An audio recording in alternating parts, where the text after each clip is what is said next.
KPM.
Assalamualaikum dan salam sejahtera kepada anda semua yang sedang menyaksikan Didik TV KPM. Apa khabar semua?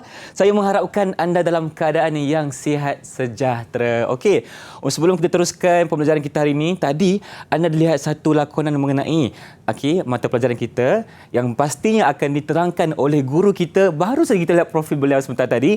Jadi Ifan nak persilakan di sini Cikgu Ahmad Baihaqi Muhammad Yunus. Silakan cikgu, apa khabar? Okey, cikgu kita dari Sekolah Menengah Kebangsaan Mahmud Raup Pahang. Okey, cikgu. Ya. Cikgu sihat alhamdulillah hari ini. Sihat alhamdulillah. Baik, cikgu pun nampak bersemangat dan bertenaga hari ini. Jadi, mungkin kita boleh teruskan dengan penceritaan mengenai kita punya gimmick hari ini, cikgu.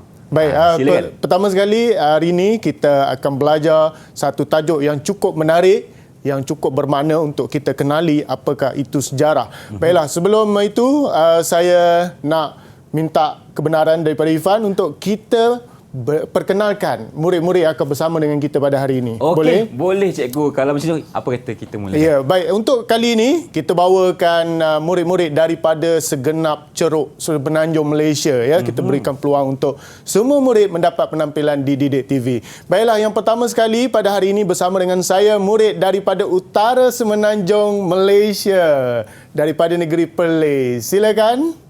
Perkenalkan diri anda. Hai, Assalamualaikum dan salam sejahtera. Waalaikumsalam. Nama saya Angga Izzati binti Aziz dan saya merupakan pelajar dari Maktab Rendah Sains Semarang Arau Perlis. Ya, itu daripada Arau Ifan ya. Jauh di Perlis sana. Jauh di Perlis sana. Okey, kita turun di selatan Semenanjung Malaysia daripada negeri Johor. Silakan, perkenalkan diri anda. Hai, Assalamualaikum. Saya Silvestris Jeffrey daripada SMK Layang-Layang. SMK Layang-Layang ya, Sylvester Jeffrey, anak kacukan Itali dan Melayu Ifan ya. Kacukan Itali dan Melayu. Ya, saya tak bolehlah nak bercakap bahasa Itali hari ini. Okey. Baik, kita terbang di Malaysia Timur daripada negeri Sarawak. Sila perkenalkan diri anda. Hai, salam sejahtera. Nama saya Octavia Nyonya Hana Andapani. Saya bersekolah di SMK Asyakirin Bintulu, Sarawak. Sekolah pertama saya posting Irfan, SMK Asyakirin Bintulu. Ya, daripada Sarawak. Itu zaman bila cikgu? Mungkin dah 10 tahun yang lepas ke macam mana? 2012. 2012. Ya. Okey, kita pergi ke negeri sebelah Sarawak, daripada negeri Sabah. Silakan. Hai, selamat pagi dan salam sejahtera. Nama saya Grace Abigail Johnny dan saya dari SMK Lohan Ranau, Sabah. Daripada Ranau, Sabah. Ya, etnik dusun. Macam-macam bangsa dan juga latar hari ini bertepatan dengan keluarga Malaysia. Inilah murid-murid kita daripada hampir seluruh Malaysia, Ifan. Baiklah, tajuk kita pada hari ini, Ifan, ialah bab satu di tingkatan 1 iaitu mengenali sejarah. Baik. Dan jika kita lihat pada paparan slide yang ada di belakang saya ini, okey, kita perhatikan SP yang kita belajar pada hari ini. Yang pertama ialah kita akan memahami pengertian dan maksud sejarah. Yang kedua, kita akan melihat dan memahami konsep masa dan ruang masa dalam sejarah. Yang ketiga, kita akan membincangkan sumber sejarah. Dan yang keempat, kita akan lihat dan cuba untuk belajar kaedah penyelidikan sejarah. Baik. Okey, kita pergi pada yang pertama. Cikgu nak terangkan dahulu apakah maksud sejarah. Selalu orang menyebut tentang maksud ataupun menyebut tentang perkataan sejarah. Tetapi apakah sebenarnya sejarah? Kita lihat apakah kata tokoh sejarawan berkenaan dengan perkataan sejarah. Yang pertama kita akan lihat pada Herodotus, E.H. Carr, Ibn Khaldun dan kita akan lihat sejarawan tempatan Irfan daripada Profesor Khoo Kay Kim dan juga Muhammad Yusof Ibrahim. Baik, kita lihat yang pertama, kata Herodotus ialah sejarah merujuk kepada penceritaan tentang tindakan manusia. Ya, yang penting dan sebab berlakunya sesuatu peristiwa. Yang kedua, kita lihat kepada E.H. Carr. Katanya, sejarah merujuk pada suatu proses interaksi berterusan manusia yang penting dan sebab berlakunya sesuatu peristiwa. Dan yang ketiga, Ibn Khaldun. Katanya merujuk kepada tindakan manusia yang penting dan sebab berlakunya sesuatu peristiwa. Baik. Jadi jika kita lihat kepada 3 orang ahli sejarah ini, kita dapat lihat maksud sejarah itu sangat universal dan boleh ditafsirkan mengikut. Tapi yang penting, dia melibatkan tindakan manusia, fakta dan sesuatu yang tepat dan sahih. Saya nak minta murid untuk kongsikan sedikit latar belakang tokoh yang kita bincangkan hari ini. Boleh, Irfan? Boleh cikgu, silakan. Boleh. Siapa nak kongsikan bersama dengan cikgu pada hari ini? Silakan. Saya cikgu. Ya, Sylvester Jeffrey, silakan. Tokoh mana yang kita nak tonjolkan? Herodotus. Okey. Silakan. Herodotus ni ialah sejarawan yang mula menggunakan perkataan sejarah atau historia yang bermaksud penyelidikan dan penyiasatan terhadap peristiwa silam maupun sezaman. Ya. Karya yang terkenal ialah Histories atau The Persian War. Ya. Itu berkenaan sedikit latar belakang daripada Herodotus. Kita pergi kepada yang kedua mungkin. Siapa nak kongsi? Nak bantu cikgu? Silakan. Saya cikgu. Ya, silakan Octavia. Octavia. Saya ingin menceritakan tentang latar belakang sejarawan iaitu Ibn Khaldun. Karyanya yang terkenal ialah Muqaddimah yang mengandungi 6 bab. Ya, Karyanya- karya Muqaddimah ya. Okey, baik. Kita pergi kepada tokoh yang ketiga. Okey. Silakan Saya saya Ibn Khaldun berkongsi. ya. Okey, Grace Abigail. Grace Abigail. Silakan. Saya ingin berkongsi dapatan maklumat tentang sejarawan IHK. Menurut beliau, sejarah merupakan tindak balas pembaca terhadap penulisan sejarah, yaitu fakta-fakta yang ditulis oleh sejarawan. Dan karya beliau yang paling terkenal ialah What is History? Ya, itu What is history? berkenaan dengan latar belakang daripada tokoh yang memberikan definisi sejarah, Irfan. Dan kita ada juga daripada Malaysia, Khoo Kay Kim dan juga Muhammad Yusof Ibrahim. Kita boleh rujuk di dalam buku teks. Jadi secara mudahnya tajuk hari ini, kita sudah faham apakah maksud sejarah. Betul. Dia melibatkan tindakan manusia, peristiwa dan perkara-perkara yang sudah pun berlaku tetapi pastinya sahih dan juga penting, bernilai. Itu yang kita nak tengok, Irfan. Ya, itu untuk yang pertama. Baiklah, nampaknya kita dah tahu maksud sejarah yang mana telah diceritakan oleh cikgu dan anak muridnya. Sekarang ni kita nak berehat seketika, kembali selepas ini di Slot Mendengar Rendah Didik TV KPM. Jangan ke mana-mana.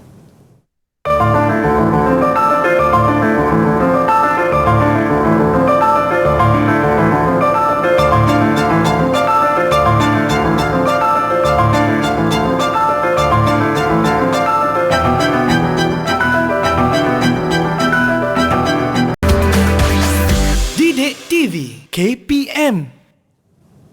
Kembali bersama kami di Slot Mendengar Rendah Didik TV KPM dan hari ini kita sedang mempelajari mengenai mata pelajaran sejarah bersama dengan Cikgu Baihaqi di studio bersama dengan anak-anak muridnya yang berada di seluruh Malaysia. Okey, jadi cikgu tadi kita dah mengenai sejarah dan sekarang ni apa pula yang kita nak belajar? Ya, tajuk yang kedua kita nak belajar hari ini ialah tentang masa dan ruang masa di dalam sejarah. Okey, ini yang pertama kita akan lihat ialah konsep masa silam, Ifan. Okey, yang pertama sekali ialah murid-murid boleh lihat di sini iaitu masa silam ini disebut sebagai rentetan peristiwa yang sudah pun berlaku.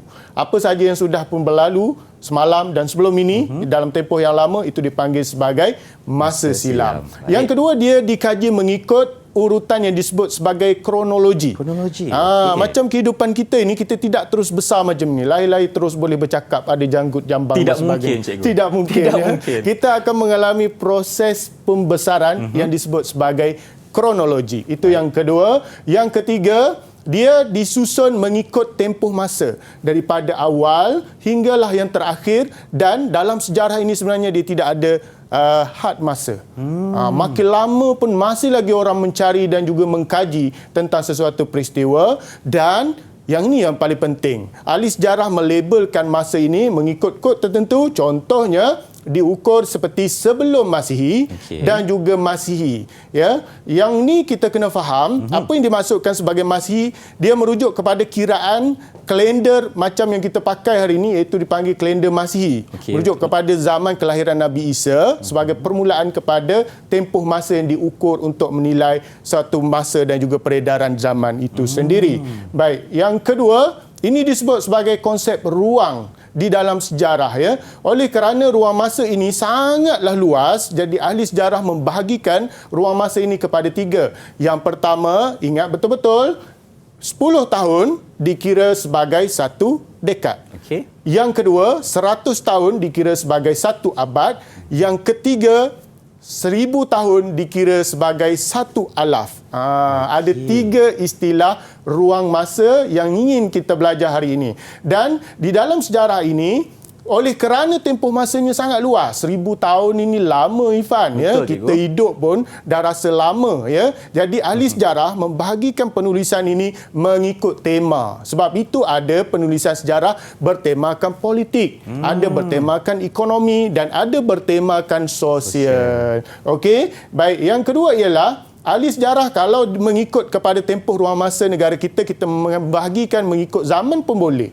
Ya, sebelum Masihi dan juga selepas Masihi, atau menggunakan istilah M itu di dalam kurungan, ya. Dan kita boleh lihat banyak peristiwa yang berlaku dalam sejarah negara kita yang disusun mengikut ruang masa ini. Baik. Okey. Kita boleh lihat, cikgu. Kita silakan. Ada yang tanya soalan. Dia nak tanya soalan. Okay. Silakan.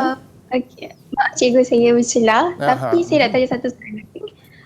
Adakah kalender yang kita guna pada hari ini ni ada berkaitan dengan konsep masa yang cikgu terangkan dekat kita orang tadi? Ya. Bagus soalan dia. Ada kaitan tak dengan konsep masa kita bincangkan tadi? Sebelum saya jawab, Ifan, kita buka peluang. Kok ada murid lain yang nak memberikan jawapan atau pandangan? Silakan. Silakan. Siapa nak jawab soalan? Ya. Daripada negeri Sabah. Grace, silakan. Ya, kalender yang digunakan pada hari ini ada kaitannya dengan konsep masa yang cikgu sebutkan tadi. Ya, tepat sekali jawapan daripada Grace itu. Kita nak bagi berapa bintang? Berapa bintang, cikgu? Saya bagi 4 bintang daripada 5 bintang. Kenapa bukan 5, cikgu? Nanti dululah, awal lagi ya. Nanti dah bagi penuh. Last nanti kita nak bagi tak cukup bintang pula. Okey, boleh, tak ada masalah. Okey, tepat sekali jawapan daripada Grace tadi. Memang ada kaitan ya. Sebab itu saya nak tanya Irfan pula lah. Nak tanya saya pula. Okey. Oleh kerana kalender yang kita guna pakai pada hari ini mengambil tahun kelahiran Nabi Isa. Bermaksudnya ketika Nabi Isa dilahirkan, kiraannya ialah kosong tahun. Ya.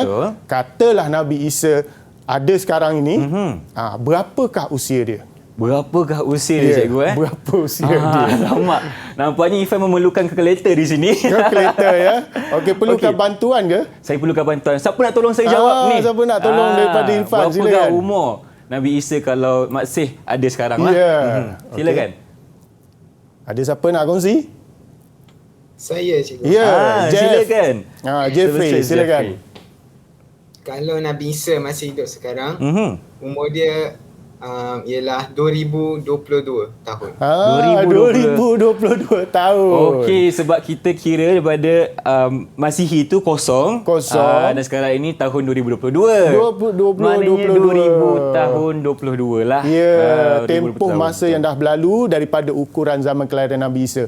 Sebab itulah umur kita pun ada. Macam saya, umur saya berapa? Saya akan kira daripada tahun kelahiran saya berapa dah dengan keadaan sekarang ini. Ya? Baik. Itu dipanggil sebagai tempoh atau ruang masa di dalam sejarah. Okey, Irfan, saya nak uji lagi pelajar saya. Boleh. Okey, kita buat kuis kilat, Irfan. Kuis kilat. Okey, maknanya kena jawab cepat-cepat lah ni Okey, saya beri peluang untuk Irfan bertanya soalan Okey, secara kilat, ya, secara cepat kilat. dan pantas. Baik. Soalan yang pertama. Okey.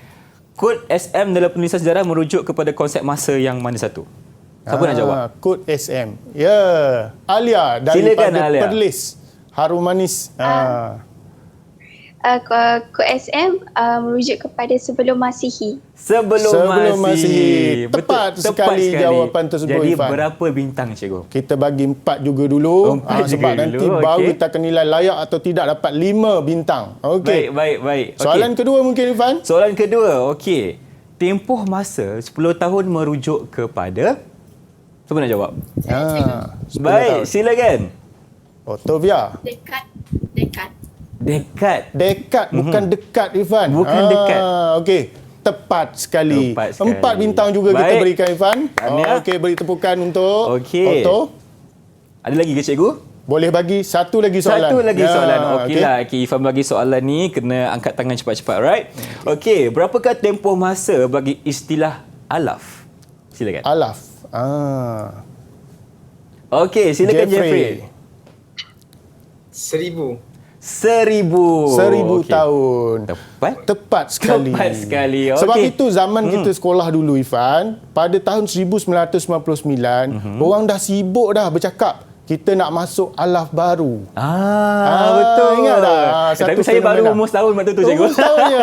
Aduh, rasa tua pula dah saya. Okey. Okey. Waktu itu di sekolah kita sebut kata kita dah nak masuk alaf baru. Kenapa alaf baru? 1000 tahun. Daripada 1900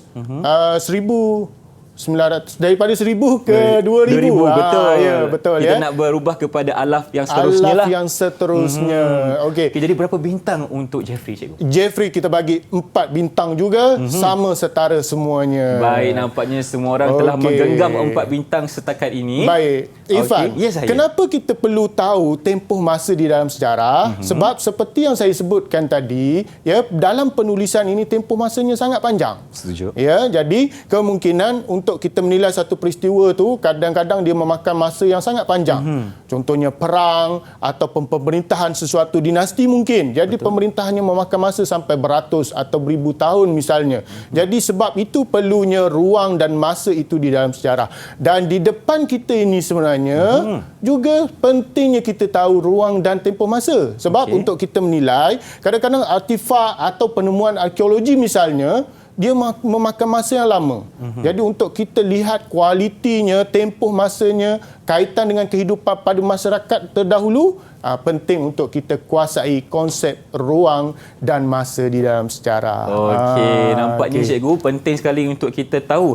Yang paling penting Sifat rasa adalah kita kena pastikan kronologi yang ada terhadap sesuatu perkara itulah, betul tak cikgu? Ya, betul. Sebab kita nak pastikan sama ada berapakah usia barangan-barangan artifak sejarah ni. Ya, betul. Ya. Jadi setiap kehidupan kita pun, kalau kita nak mencatatkan sejarah kita sendiri, kita boleh menyusun mengikut kronologi. Okey cikgu, kalau Irfan nak tanya satu soalan ya, cikgu. boleh. Kalau kita nak buat diari, itu adakah dikira sebagai kita mengikut ruang masa sejarah? Betul. Diari ialah contoh kita merakamkan sejarah diri kita dalam bentuk kronologi dan urutan masa.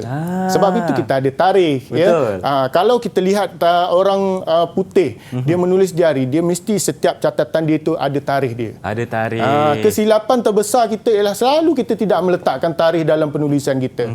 Dan zaman moden ini, kita sebenarnya hampir semua orang menulis diari. Apakah diari yang saya maksudkan tadi? Diari yang cikgu masukkan. Mungkin ada yang nak bagi respon daripada murid. Bantu Irfan. Silakan. Semua orang menulis diari. Ya, Alia. Silakan. Saya rasa mungkin apabila kita upload sesuatu dekat social media. Tepat. Nampak tak? Nampak. Okay, kita kaitkan dengan teknologi sekarang di mana kita akan ada, orang kata apa, kita akan cuba untuk menyediakan ataupun menunjukkan kepada orang lain tentang kehidupan kita seharian melalui sosial media kita lah. Ya, sebab itu jangan fikir negatif pada media sosial. Positifnya ialah kita merakamkan setiap detik dan kenangan yang istimewa dalam hidup kita ini dalam bentuk dokumen dan bertarikh. Itu paling penting Itu yang sekali. paling penting. Baik, cikgu, terima kasih Okey. untuk segmen kedua ini. Dan sekarang ini kita nak berhenti berehat seketika. Boleh. Kembali selepas ini di slot pendengar rendah Didik TV KPM.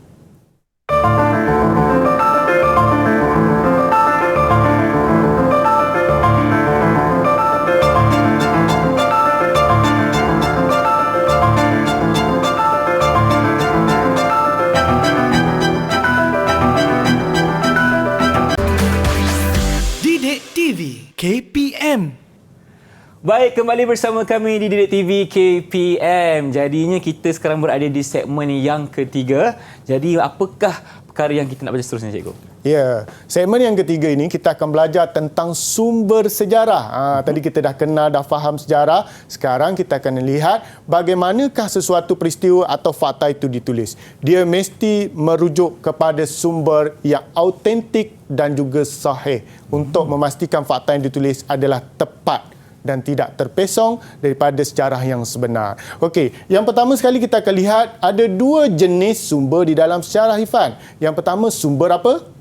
Apa, cikgu? Sumber apa? Sumber primer dan sumber sekunder. Ya, tepat sekali. Ya. Okey. Sumber yang pertama kita nak lihat, Ifan, ialah sumber primer. Apakah itu sumber primer? Sumber primer dia merujuk kepada sumber yang belum diolah atau diterbitkan. Yang kedua, dia mesti bersifat asli. Dan yang ketiga, belum lagi ditafsir oleh mana-mana sejarawan. Maka ini dipanggil sebagai sumber primer. Dan ada contoh-contoh untuk kita faham apakah itu sumber primer. Jadi sebab itulah, kalau kita lihat di sini je mungkin kita akan di awang-awangan saja kan. Betul. Jadi saya bawakan khas sampel-sampel. Bawakan untuk kita semua hari ni. Lama. Okey. Okay. Ada batu nisan, batu bersurat semua ya. Saya angkut bawa ke studio ini untuk memastikan murid lebih faham. Contoh-contoh sumber primer yang pertama kita boleh lihat ialah fosil ya. Fosil. Di tepi Ifan itu ada satu contoh fosil. Ini ke, cikgu? Ya. Okey, baik. Okey. Itu model saja ya, bukan milik individu sebenar ya. Okey.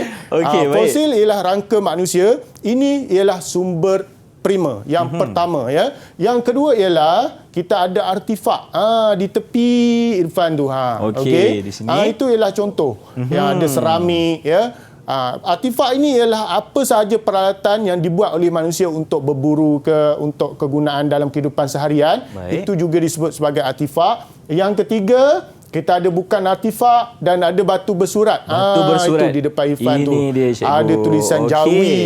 Okey, yang merakamkan sesuatu peristiwa. Okey. Kemudian kita ada contoh dokumen lain seperti dokumen rasmi, manuskrip, fail rasmi jabatan, surat peribadi dan diari seperti yang kita bincangkan tadi. Seperti yang berada di tepi saya ini, contoh-contoh sumber bercetak ya. Okey, baik. Yang kedua kita nak lihat, Ifan, ini disebut sebagai sumber sekunder. Okey, murid-murid boleh perhatikan di sini. Yang pertama sekali, apakah maksud sumber sekunder? Dia bermaksud bahan yang telah diolah dan telah diterbitkan. Yang kedua, sudah pun tersebar kepada umum. Okey. Yang pertama, kita nak lihat apakah contoh sumber sekunder. Ya, kita boleh lihat seperti yang ada di tepi saya, bahan-bahan bercetak seperti akhbar, majalah, jurnal ya, dan ensiklopedia misalnya. Ini ialah contoh sumber sekunder. Okey. Faham ke murid-murid ya? Kalau tak faham tanya saja, insya-Allah cikgu jawab. Cikgu tak boleh jawab, Cikgu. Irfan yang akan jawab. Ada soalan. Ada soalan. Nampaknya. Terus soalan daripada Jeffrey. Silakan. Silakan. Cikgu, kenapa sumber primer dan sumber sekunder ni penting dalam sejarah? Kenapa kepentingan. primer dan sekunder penting, Fat? Ya, saya tak nak jawab dulu. Kita bagi ruang dulu supaya kita boleh nampak banyak pandangan di sini. Ada siapa nak kongsikan pandangan tentang soalan yang dikemukakan oleh Jeffrey? Ada? Okey, Alia silakan daripada Alia Perlis. Izzati. Silakan. Kalau sumber prima, dia ada bukti yang sahih. Ya. Manakala sumber sekunder pula dia nak tambah maklumat tentang suatu peristiwa ataupun sejarah yang dikaji tu. Ya, Okey. okey. Kita buka lagi satu lah peluang mungkin. Ada siapa lagi nak menambah Silakan. atau menyokong Siapa pandangan nak yang berani dikemukakan menjawab oleh Alia? soalan? Ada?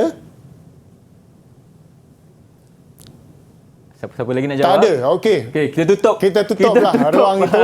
Okey, saya berikan 4 bintang untuk Alia atas jawapan tadi. Okey, tepat. Sumber prima dia membuktikan sesuatu peristiwa. Dia Okey. rujukan utama. Baik. Tetapi kita juga perlukan sumber sekunder untuk menyokong sumber prima tadi, Fan. Okey. Baik.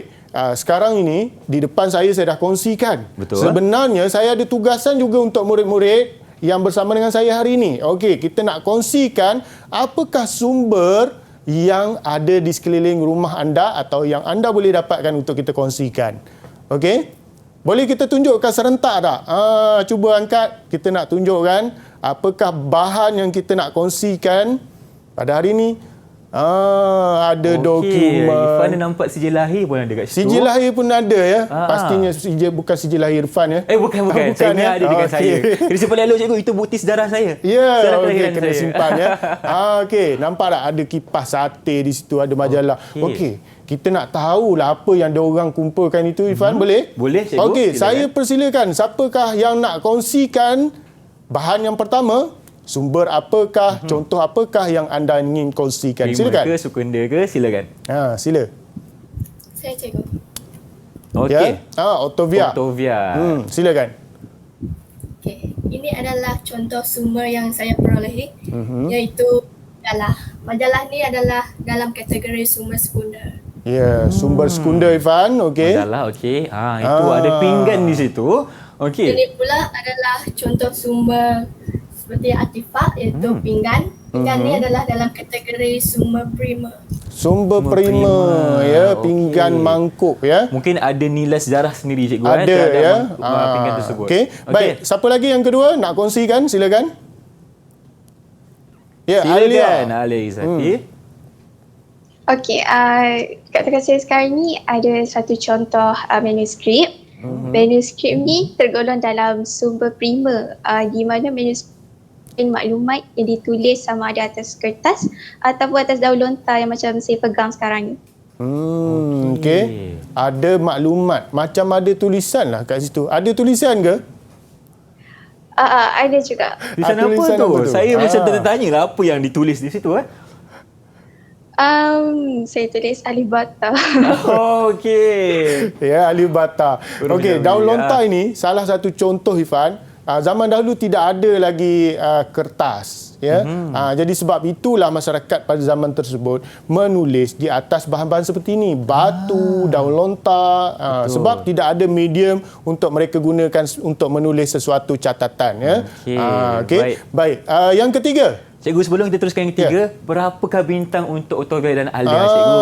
Okey, Alia kita berikan 5 bintang. 5 bintang. Nampak dah 5 hari ni. Okey, 5 Octavia bintang macam kita mana, berikan. cikgu? Octavia pun saya berikan 5 bintang 5 juga. bintang juga. Okey, baik. Sebab dia dah kenal, dia boleh cari.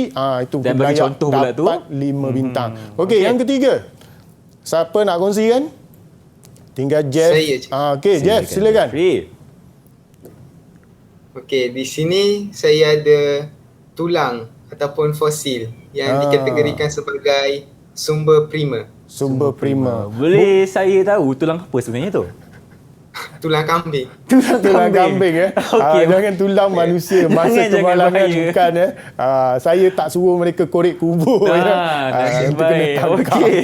Okey. Itu ialah sumber prima, Sumber prima. fosil. Fosil. Okey. Baik, bagus Jeff. Yang kedua? Di sini saya ada sebuah jurnal. Sebuah jurnal. Jurnal. Okey. Okey. Sumber yang merupakan sekunder atau prima?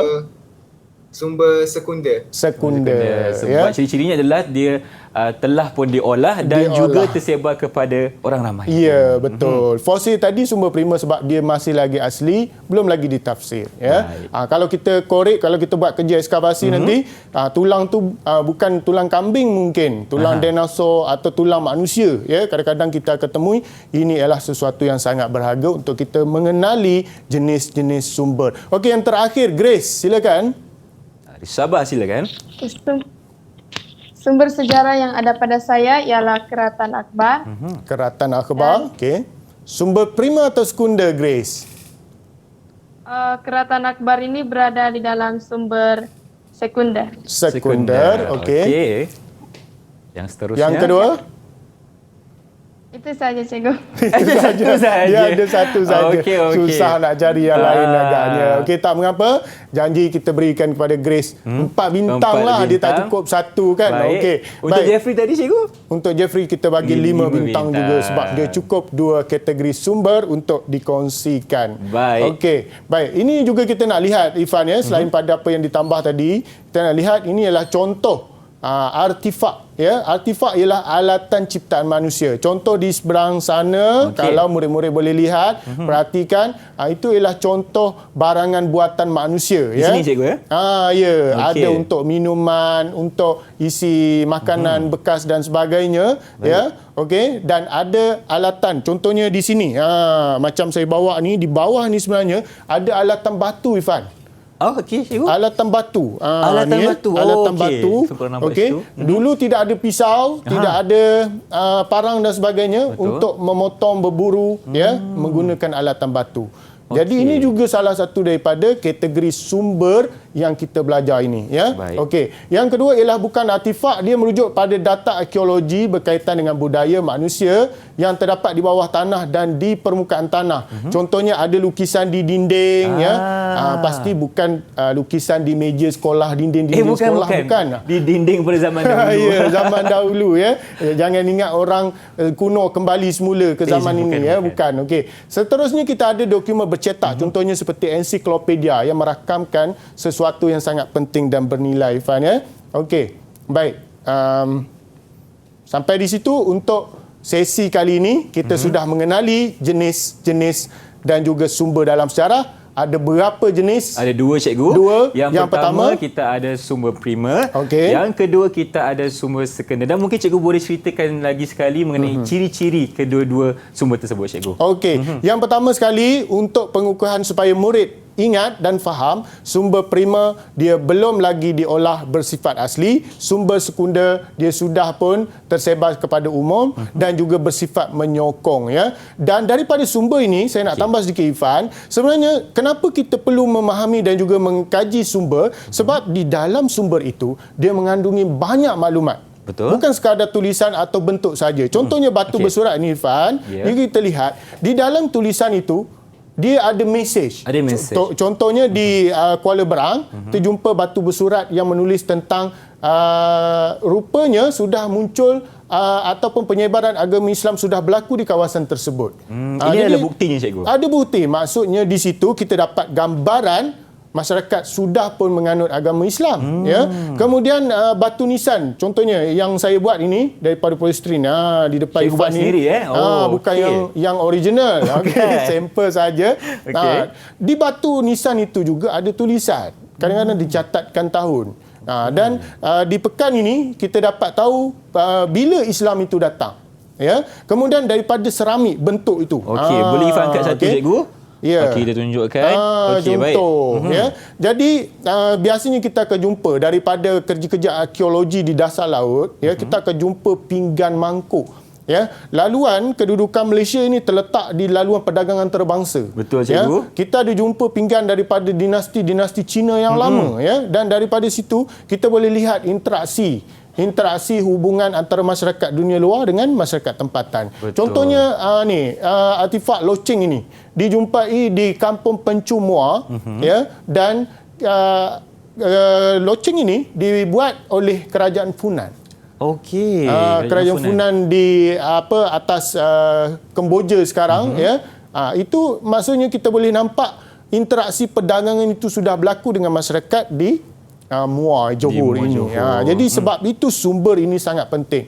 Membantu untuk kita mendapatkan soal kebudayaan, cara hidup dan juga kreativiti. Ya, kalau kita lihat bagaimana manusia pada zaman dahulu misalnya menggunakan alatan batu. Perubahan zaman, nanti murid-murid akan belajar dalam tajuk selepas ini mungkin kita akan belajar tentang perubahan zaman daripada Paleolitik, Mesolitik, Neolitik. Alatan batu daripada kasar lebih berseni, lebih berfokus. Sebab itu kita perlu menguasai dan juga meneliti sumber. Baik, Cikgu. Terima kasih atas penerangan untuk segmen siang sekarang ini di mana kita mengenali apakah sumber-sumber sejarah yang ada dua, iaitu sumber primer dan juga sumber sekunder. Okey, kita sekarang nak berhenti berehat seketika, kembali selepas ini bersama kami di Didik TV KPM.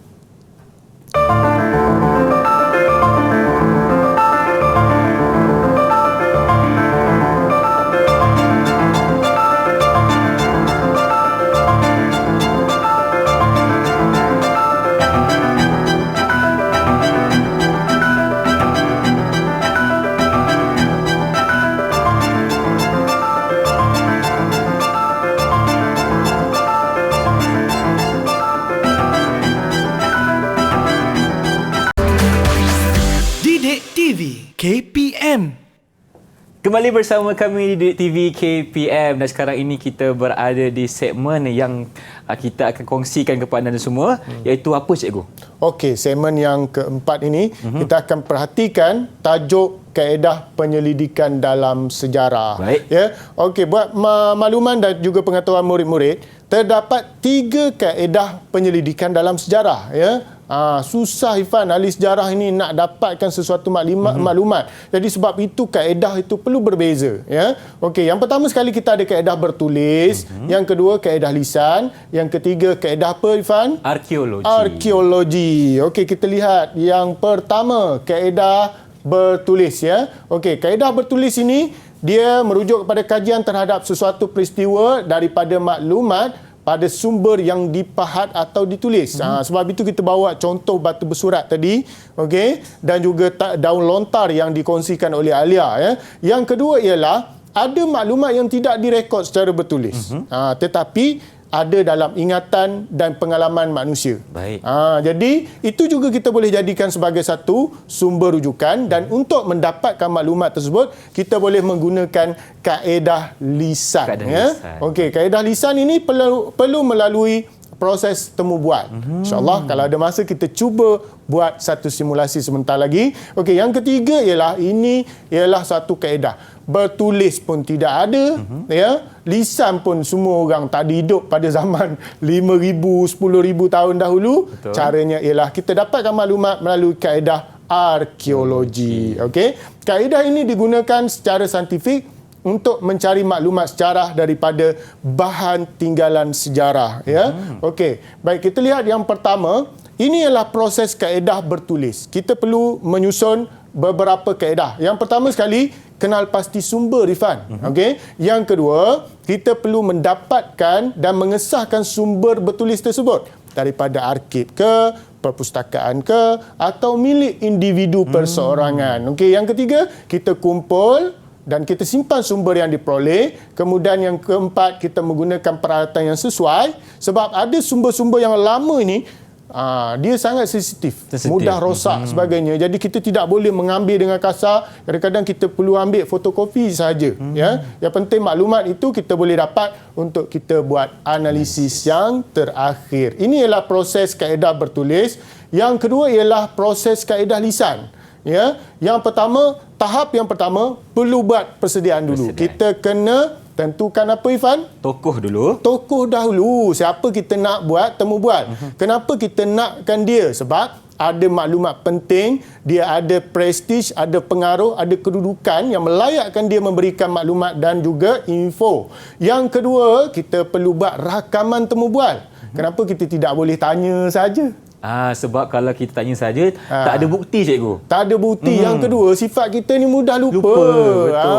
Tadi kita dah dengar, balik lain orang cerita, lain kita Dia tulis. bagi A, kita tulis B pula. Ya, sebab itu susah. kita perlu rakam, perlu rekod, sama ada melalui visual ataupun audio, Ifan, ya, untuk memastikan maklumat itu tepat dan tidak terpesong. Baik. Yang ketiga ialah kita perlu proses rakaman itu. Cerahkinkan apakah maklumat yang kita nak daripada temu bual tersebut. Ini ialah proses kaedah lisan. Yang ketiga ialah proses kaedah arkeologi. Murid-murid lihat di sini, ini ada contoh di dalam buku teks pun kita boleh lihat bagaimana proses arkeologi itu dibuat mengikut prosesnya yang tersendiri. Contohnya ada perancangan grid. Yang ni prosesnya kalau saya boleh ceritakan begini. Bila ahli arkeologi ni nak membuat kerja-kerja ekskavasi, maksudnya kerja cari gali, mereka akan pergi ke lokasi sama ada di gua ke atau kawasan dipercayai ada penempatan manusia pada zaman dahulu.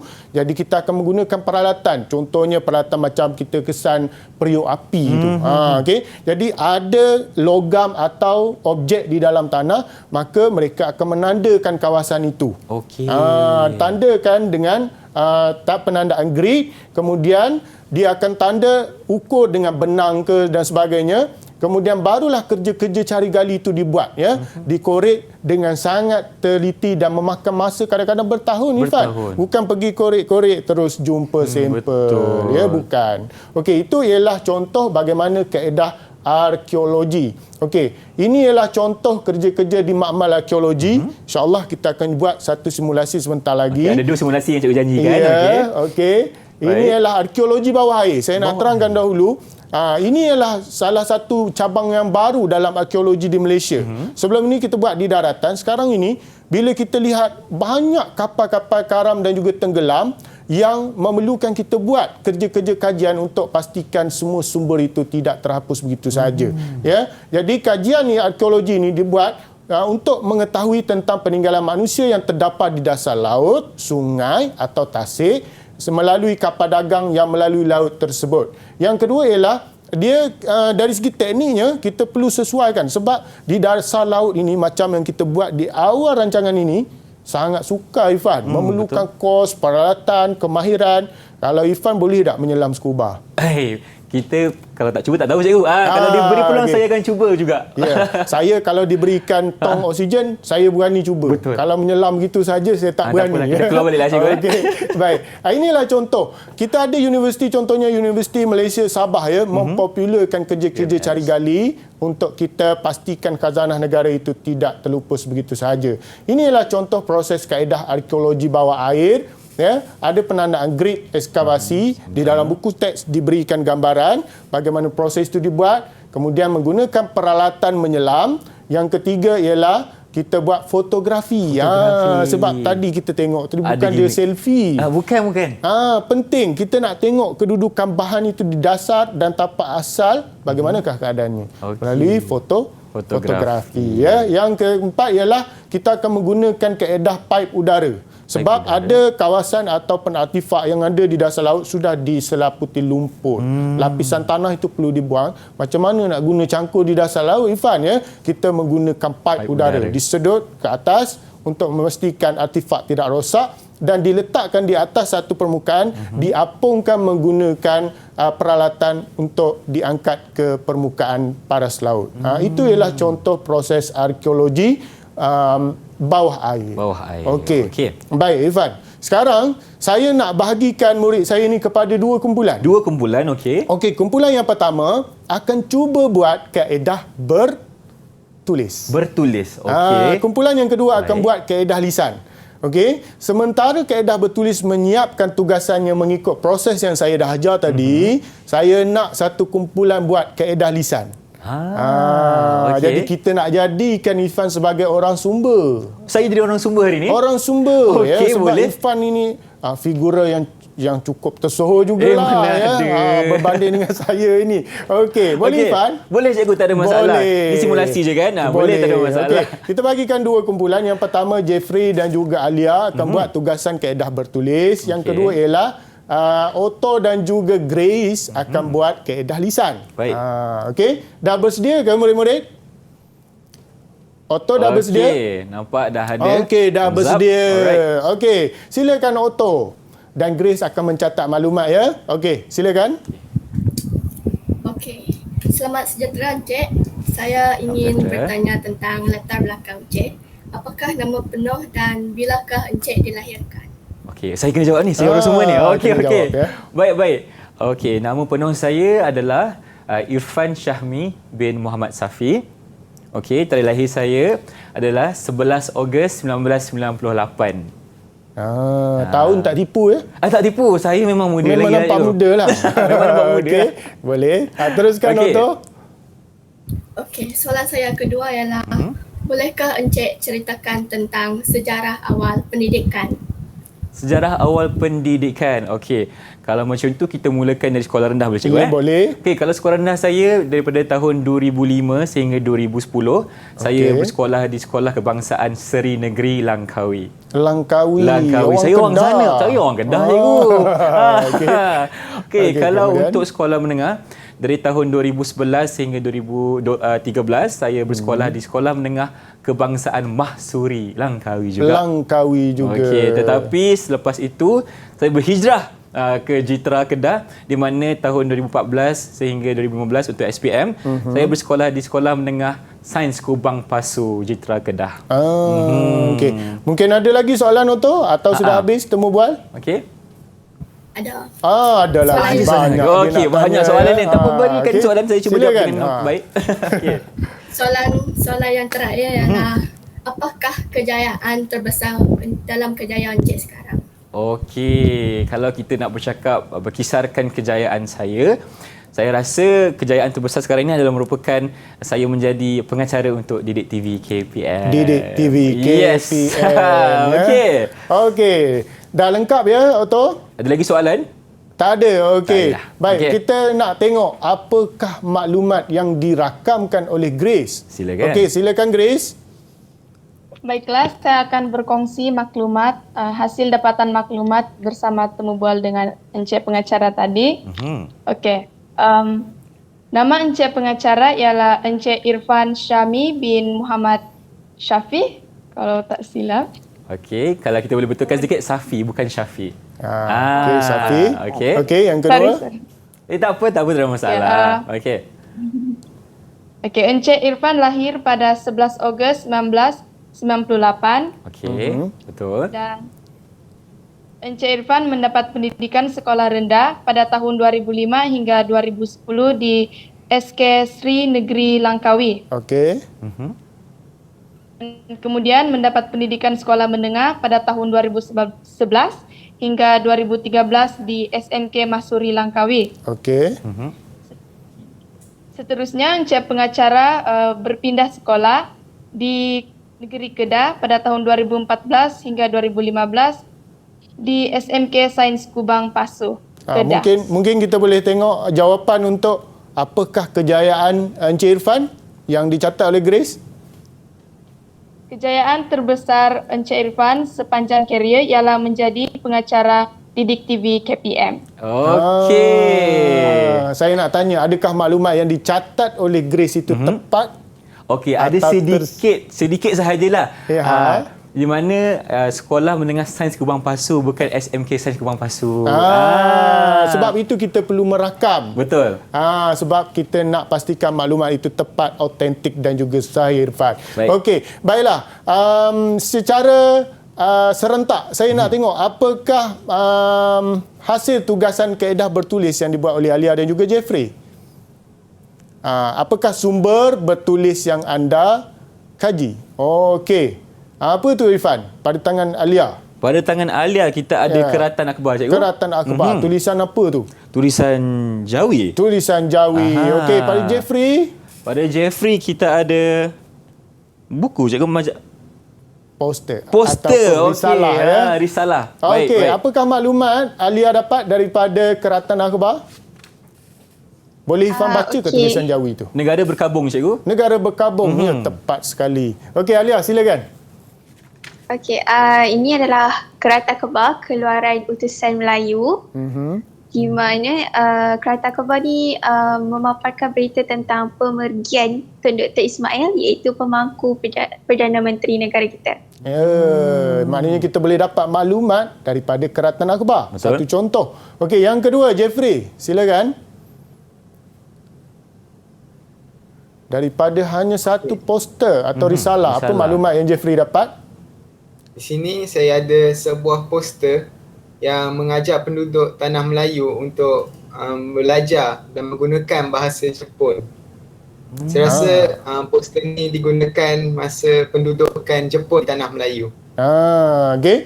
Daripada poster, maklumat yang sedikit pun masih lagi kita boleh mendapatkan maklumat daripada bahan tersebut. Kita dah selesai 2 kaedah. Betul, Sekarang kita nak tunjukkan contoh kaedah arkeologi. Okey. Di depan tu saya ada sediakan satu tugasan untuk Irfan buat. Okey cikgu, sebelum saya teruskan cikgu, berapakah bintang untuk kesemua anak murid cikgu tadi? Okey, terlupa pula kita. Tak apa. Saya berikan 5 bintang Okey, untuk tugasan mereka buat, ya. Jadi sekarang saya pula lah nak kena buat simulasi ni. Ya. Alamak, okey. Mengikut proses ini, Irfan. Baik. Okey. Kerja-kerja di makmal arkeologi. Okey, Okey, di yang sini ada pertama, apa cikgu? Kita buat pemunggahan.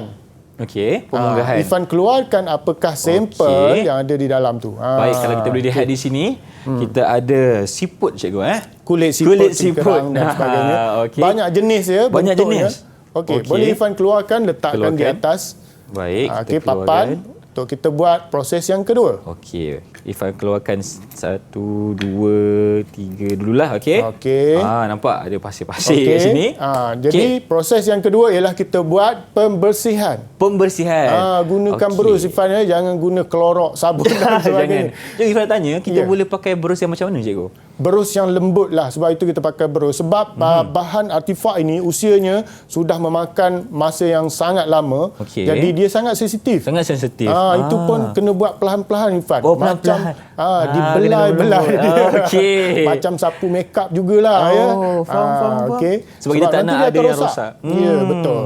Okey. Okey, kita bersihkan daripada kotoran. Okey. Okey, kemudian kita perlu buat kerja katalog Irfan. Kerja katalog. Macam mana Ya. cikgu? Okey. Kenapa kita perlu buat katalog? Sebab bahan ini daripada tapak ekskavasi tadi, ya, kita dah tandakan grid dia. Betul. Nombor dia, kedudukan di mana, kotak ataupun petak mana yang dibuat penggalian itu. Okey. Kemudian perlu diletakkan dalam katalog, disusun. Lapisan tanah itu membezakan tahun. Okey. Makin baik. dalam, makin lamalah dia tertimbul semua ya. Jadi sebab itu kita perlu buat katalog. Okey. Okey.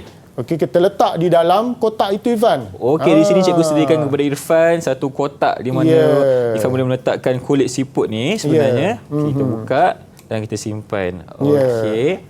Kita letak dekat sini. Perlu untuk kita katalog dan juga simpan sebab nanti kita akan hantar ke makmal untuk dibuat analisis. Okey. Maklumat dan selepas proses itu dah siap barulah diletakkan di muzium untuk dipamerkan Irfan. Baik. Okey, boleh Ifan buat satu lagi cikgu Boleh, satu Okey, lagi. Yang pertama tadi kita keluarkan, kita keluarkan. Okey. Yang kedua kita kena bersihkan terlebih dahulu. Okey. Kita bersihkan. Yang macam cikgu cakap tadi, kena lembut-lembut je. Lembut saja. Kalau tak nanti mungkin akan berlaku kerosakan kepada kita punya bahan sejarah ni.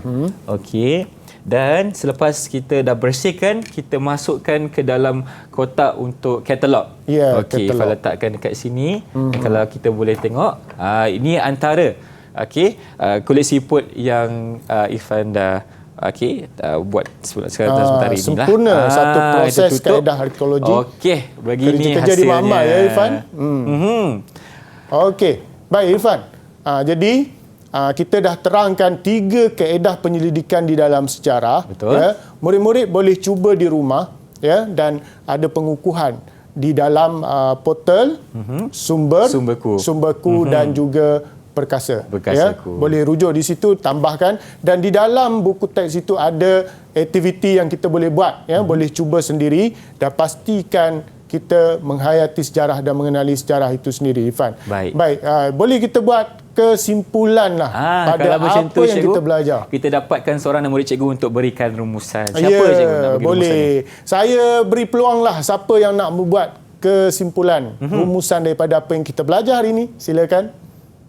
Angkat tangan anda. Saya, cikgu. Okey. Ya, Octavia. Silakan. Pada pandangan saya lah, kaedah penyelidikan membantu menjadikan penulisan sejarah berkualiti dan boleh dipercayai.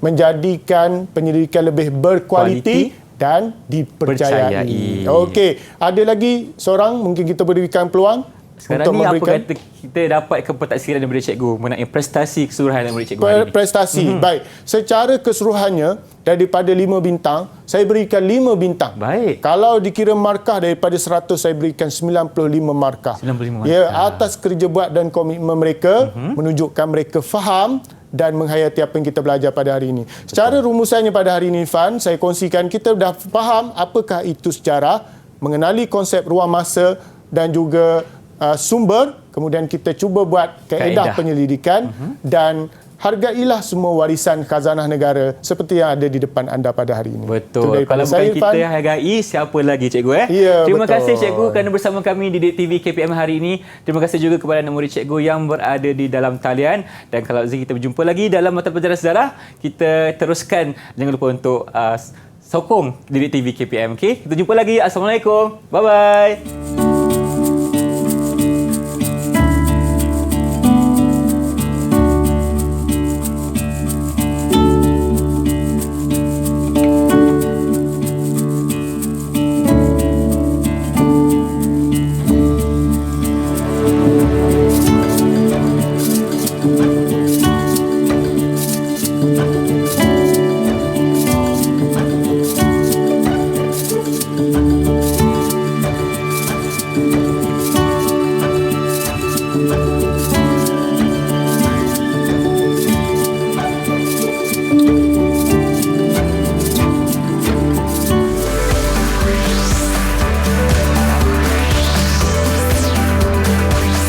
Didik TV KPM